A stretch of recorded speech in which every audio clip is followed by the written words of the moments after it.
nga màggee ci ñi la yar nga bokk ba tax na kàddu njaal gi sa loxo lañ koy teg Mbaye Jacques. waaw jërëjëf Abdoulaye dañ koy d'abord njaal d'abord ki nga xam ne mooy njiitu réew mi. parce que bu ñu fàtte ni El Hadj Malick Sy Souris ministre conseiller woon du président de la République Macky Sall. di ko jaale aussi askanu Sénégal yëpp bu ñu waxee askanu Sénégal dinañ wax le monde économique parce que moom d'abord il faisait partie de l'ordre des experts et en même temps c'était un inspecteur des impôts. jaale ko aussi le monde aussi sportif parce que ñu bari xëy na sax foofu lañ ko gën a xamee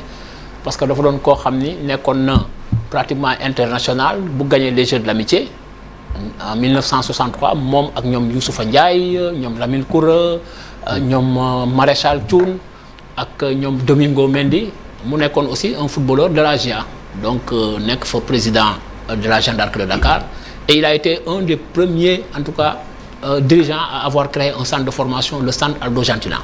centre Aldo Gentina boobu moom moo génnee ay ñoom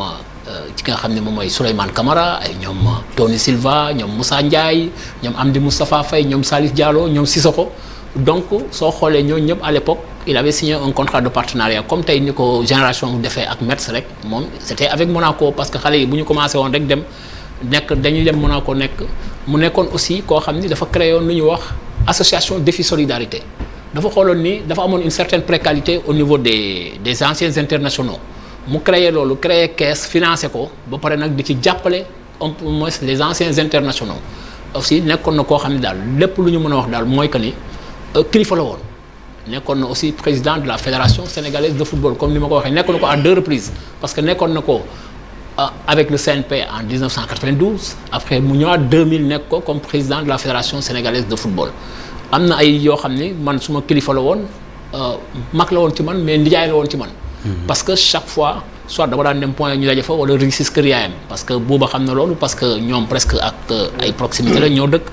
ci jekko foofu ci réussir bi yaayam presque bi muy gaañu am na 100 ans et quelques mais chaque jour fa la daan julee takkusaan ak timis et puis aussi mu nekkoon taalibe Cheikh boo xam ne foo ko fekk kurus Fatiha salatul ala nabi tey nag kooku moo génn àdduna dañ koy ñaanal yàlla rek quoi ñaanal ko ñaan boo xam ne peut-être que firdawsi jannati yi mu dem ci firdawsi jannati yi parce que bu ñu nee firdawsi jannati mooy àjjana bu gën a kawe. ñu ñaanal ko parce que def na fi loo xam ne peut-être nekkoon na fi aussi il faut pas oublier qu'il a été aussi le président de l'UFOA ici l'Union des fédérations ouest-africaines maanaam daal liñ ci mën a wax mooy tey buñ ko doon wax tam duñ fi génn. xëy na njaal ko waa Sénégal njaan ko aussi le président de la fédération sénégalaise de football jaale ko aussi le président des anciens internationaux muy Cheikh Tidiane Seck. parce que ñooñu ñëpp am nañ ci war jaar ko aussi ministre des sports parce que dama lay wax rek benn anecdote dem nañu en 2017 au Gabon ñu éliminé ñu en quart de finale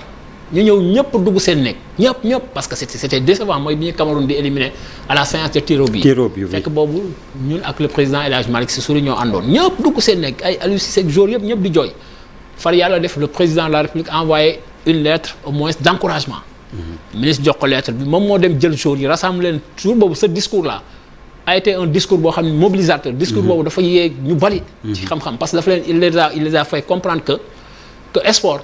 warul am déception parce que ni ngay gagner nit noonu la war a mën a gagner yow gagné woon nga tey bu ñu la gagné donc tu dois pouvoir comprendre que loolu mooy sport loolu mooy fair play donc discours boobu ay ñoom Sadio Mané yëpp c'était leur première coupe d'Afrique des Nations donc loolu def na ko ci loo xam ne aussi et maa ngi fàttali aussi bi ñuy posé fii la première pierre au niveau du collège africain sport études parce que il avait été aussi un des gens qui avait très tôt comprendre nga le sport et les études il avait créé le CAS mooy bi nekk fii seen gannaaw CAS collège africain sport études donc El Hadj Malick Sy daal duñ ci mën a wax mooy que ne buñ ko doon wax fii duñ ci jógee dañ koy ñaanal yàlla xare ko àjjana te aussi yàlla jël loxo ndeyjooram teg ko ci njabootam et puis lépp li nga xam ne def na ko ci baax lu baax yàlla fay ko njabootam et puis yàlla bu mu rëccu aussi li mu doon ñëwee aussi àdduna te vraiment Rasulullah teeru ko ci Firdawsi amiin Mbaye Jacques vraiment defe naa